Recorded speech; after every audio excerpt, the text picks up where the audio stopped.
My Miami with Laurinda Spear. In this episode, we visit the Ballet Valet parking garage and retail center in Miami Beach, designed by her firm, Architectonica. Our first question, what kind of statement does this green screen structure make?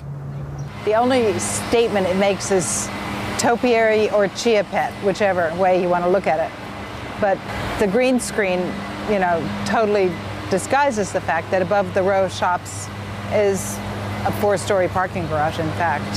Talk about the inspiration. Where did the idea come from? Well, we just, at the time, felt that parking garages really were pretty unattractive. The code required mechanical ventilation or completely open, and all the screening we looked at was below par.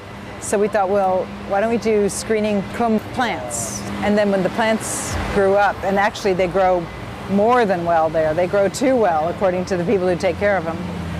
When the plants came, that was it for the screen, and it looks as you see it. What's the greatest challenge with the parking garage building type? The difficulty is, first of all, as architects today, I think we are really torn about parking garages because we know that going forward, they may not be around. So whatever we design today in a parking garage, we better have a mind to the fact that it may be reused and recycled as some other program. So it'd be smart, as Andres Duani always says, to keep the floors flat and to, try to make the floor-to-floor height sufficient and to try to create in your mind a vision of, oh, what if there were no cars here? Could we use this building? And so that, to me, that's really the challenge of the fact that the car may well become obsolete or may become used in a different way, who knows, but a parking garage may not stay in its present state forever. And tell us what you think is most successful about this project.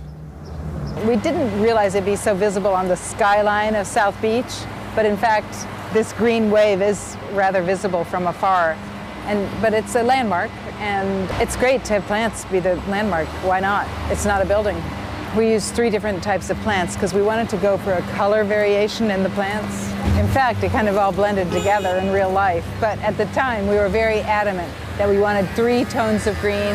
So we got a silvery green, a light green, and a dark green. And there were 3 waving bands that the plants were supposed to behave.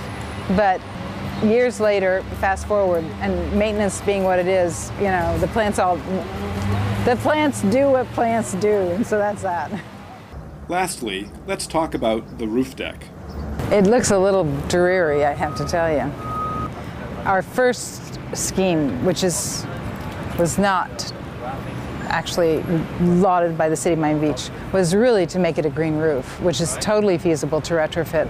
And we've worked out the plants that work in South Florida for a green roof, because we felt for the few cars that park up here, literally, it's not like heavy-duty parking, the plants would very well survive, and there wouldn't be much of a maintenance problem.